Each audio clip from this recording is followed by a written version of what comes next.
جی السلام علیکم جی۔ وعلیکم السلام ورحمۃ اللہ۔ اسلام میں آج کل جو چل رہا ہے نا کہ عورت اور مرد کے حقوق برابر ہیں، اس کے بارے میں ہمیں بتائیں کہ کیا اسلام میں عورت اور مرد کے دونوں کے حقوق برابر ہیں یا دونوں میں فرق ہے؟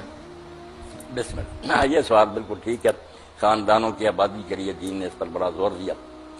آپ اگر قرآن مجید اور حدیث رسول علیہ السلام پر نظر دوڑائیں نا، کوئی بات اتنی تفصیل اور ڈیٹیل سے بیان نہیں ہوئی، حتیٰ کہ نماز دین کا ستون ہے وہ بھی قرآن مجید نے کچھ اجمالی اشارے کر دیے، باقی سنت پر چھوڑ دیے۔ مگر یہ آئلی زندگی جو ہے خامد بیوی کا مسئلہ، یہ قرآن کی نگاہ میں اتنا اہم ہے کہ آپ پڑھیں کون سے رشتے حرام ہیں، دودھ پینے سے کیا اثر پڑتا ہے، طلاق کس صورت میں ہوگی، سارس کس طرح مقرر کیے جائیں گے، بعد میں رجوع کیسے ہوگا، عدت ہے، زہار ہے، ماں کہہ دیتے ہیں آپ، اتنے مسائل اس کے بیان ہوئے نا کہ نماز روزے حج کے لیے بیان ہوئے۔ اللہ سمجھتا ہے کہ معاشرے کی بنیادی اینٹ جو ہے نا جس پر اسلامی معاشرہ استوار ہوگا وہ خامد بیوی کا صحیح تعلق، یہ گھر میں ٹھیک رہیں گے نا، ان کی محبت سے جنم لینے والے بچے بھی صحیح تربیت پائیں گے، ایک اچھی نسل جنم لے گی۔ اگر یہی لڑتے جھگڑتے رہیں گے آنے والی نسل کو کیا تیار کرے گی؟ اس لیے خامد بیوی کے بارے میں جو بیان ہوا نا قرآن و سنت میں اسی مسئلے کا کھول کھول کر اللہ نے بیان کیا۔ مگر جو بات آپ نے میرے بھائی کی کہ حقوق برابر ہے، حقوق برابر ہیں، بات جو کہنے کی ہے فرائض مختلف ہیں، اس کی نہیں، باقی ڈیوٹیاں الگ الگ ہیں، حقوق میں کوئی فرق نہیں۔ جیسا نیک سلوک خامد مانگتا ہے ویسا ہی سلوک ان کی، وَلَهُنَّ نِصْفُ الَّذِي عَلَيْهِنَّ، جیسے ان پر کچھ ذمہ داریاں ہیں ان کے حقوق کی، خرچہ دینا پڑے گا، مکان حیثیت کے مطابق دینا پڑے گا، اچھا سلوک کرنا پڑے گا، وَعَاشِرُوا بِالْمَعْرُوفِ بِالْمَعْرُوفِ۔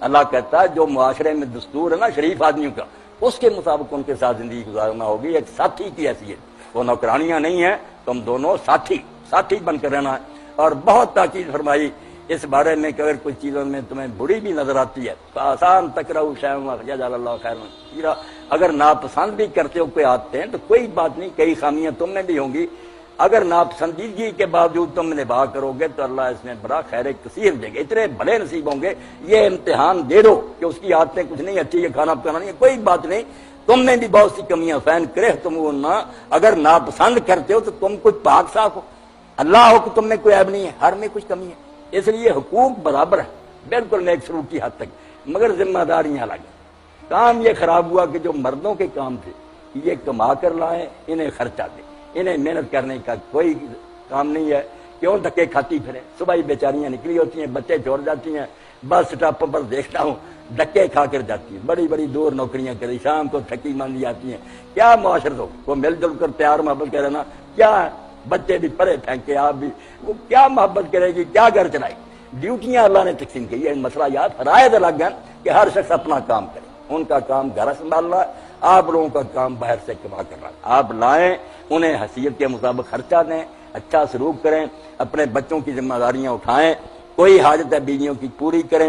یہ حتیٰ کہ اللہ کے رسول علیہ السلام نے یہاں تک فرمایا کہ اگر تم حلال کما کر اپنی بیوی اور بچوں کے منہ میں دیتے ہو تو اللہ اس پر بھی صدقہ کا ثواب دیتا ہے۔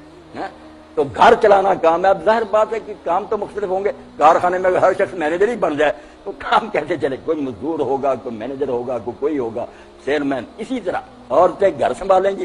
اور یہ جو بن گیا نا کہ ان کو جیل میں بند رکھا، یہ لوگوں نے بدماشی کی ہے، اس طرح ان کو باہر نکالو۔ اور جو حال ہے ان کا، میں نہیں اپنی بہنوں کے سامنے کہنا چاہتا، ہر شہر سے میں واقف ہوں کہ فیکٹریوں میں ان کے ساتھ کیا ہوتا ہے۔ سیکٹری حاجی صاحبان رکھ لیتے ہیں، ساتھ ہی کمرہ حرام زدگی کرتے ہیں، وہیں غسل کرتے ہیں، مہینہ کے بعد عورت بدل لیتے ہیں، بیچاریوں کی عزت لٹ، کچھ نہیں انہیں ملا، تباہ ہو گئی۔ اگر عزت سے گھر بیٹھتی ملکہ بن کر کہ ہمیں کمانے کی کوئی ضرورت نہیں، یہ کام تیرا ہے۔ اور بچے جو ہے نا یہ کہتے ہیں بچہ جاننے کی مشین، آپ ایک اچھی بات کا نام غلط رکھ رہے ہیں تو بدماشی سے رکھ رہے ہیں، یہ مشین ہے۔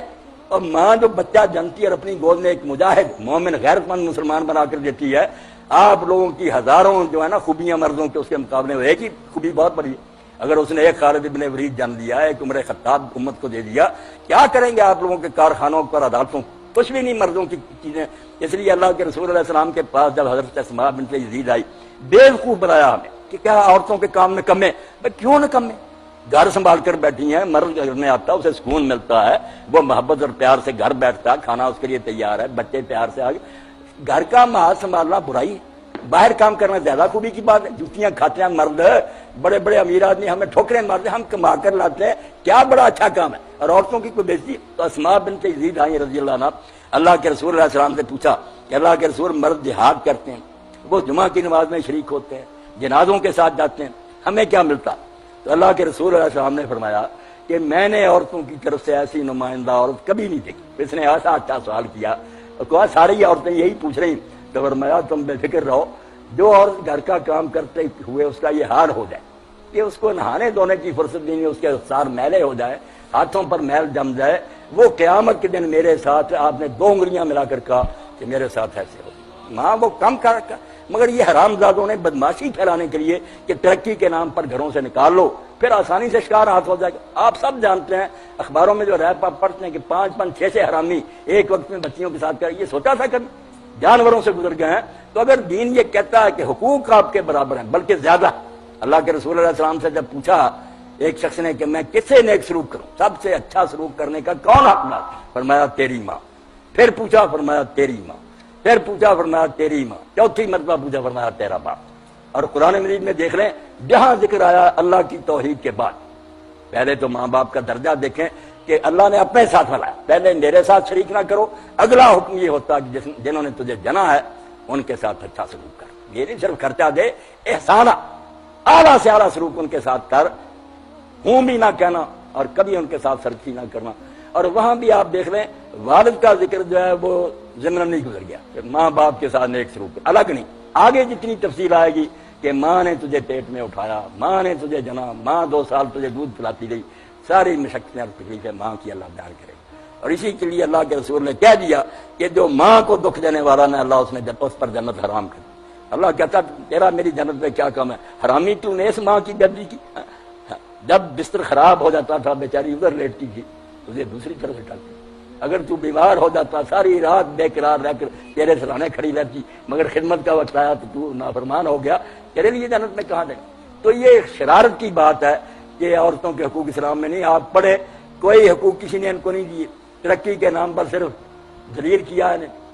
اسلام ان کو کہتا ہے اگر ماں ہے اس کے قدموں کے نیچے جنت ہے، اگر وہ بیٹی ہے فرمایا جس کے گھر میں 3 بیٹیاں ہو جائیں، برا نہ منائے، اچھی تربیت کرے، ورنہ ستر اللہ من النار، وہ باپ کے لیے دوزخ کی طرف سے پردہ ہو جائیں گی، آڑ بن کر کھڑی ہو جائیں گی کہ ان کو ہم نے دوزخ میں نہیں جانے دیتا۔ اور اگر فرمایا بیوی ہے، خیرکم لأہلی، مسلمانوں تم میں سے سب سے اچھا وہ شمار ہوگا جس کا سلوک اپنی بیوی سے اچھا ہوگا۔ تو اللہ کی امانت سمجھ کر لایا تھا، اس باپ نے اپنی عزت تیرے حوالے کی تھی نکاح کے وقت، تو گارنٹی اس کے پاس کیا تھی کہ صرف یہ اللہ سے ڈرے گا۔ اور اسی لیے آیتیں پڑھی حضور علیہ السلام نے خطبہ کے موقع پر، وہ بدقسمتی سے اب رسم بن گئی کہ مولوی صاحب آتے ہیں چوروں کی طرح پڑھتے ہیں، نکاح ہو گیا جی دعا کرو، کسی کے پلے کچھ نہیں پڑتا۔ اس طرح سٹیج ہونا چاہیے، سپیکر ہونا چاہیے، عالم آیتیں تلاوت کرے اور پوری تقریر کرے کہ میں نے کیا پڑھا، ان آیتوں میں کیا کرا۔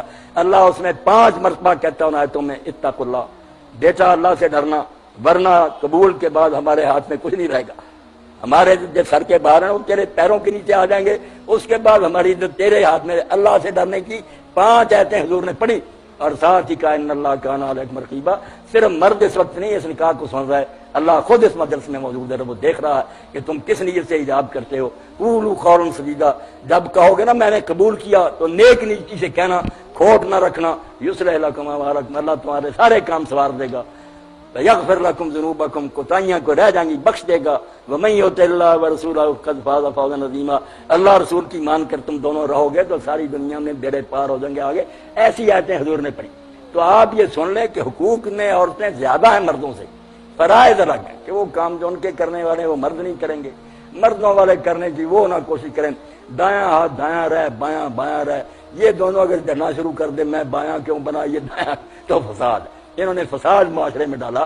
ایک ڈرائیونگ سیٹ پر بیٹھا ہوا ہے، دوسرا جو ہے وہ سردار دوسری طرف بیٹھا، اگر سارے جھگڑے کہ میں ہی ڈرائیور بننا، وہ کہا میں ڈرائیور کسی نے نہیں بننا، سب سیٹ ہی بنیں گے، گاڑی چلے گی۔ عورت عورت رہے، مرد مرد رہے، حقوق مانگے، کوئی نہ حق اسلام نے دیا ہم سے پوچھے، سب سے بڑھ کر دیا، مگر دائرے الگ الگ رکھیں کہ آپ گھر سنبھالیں، یہ باہر کا دھندا کریں۔ حضرت رسول کریم علیہ السلام نے خود فیصلہ فرمایا کہ علی باہر سے کام جو کرنے ہیں وہ تو نے کرنے، جو گھر میں کرنے ہیں وہ فاطمہ نے کرنے۔ بہت اچھی تقسیم اگر ہو جائے، یہ بھی آرام سے بچیاں بیٹھیں گی، کیا ضرورت ہے دھکے کھانے کی؟ کما کر یہ لائے گا یہ ملکہ بنے. یہ ہے بھائی میری بات کے حقوق بہت ہیں، فرائض الگ الگ، ڈیوٹیاں جدی جدی.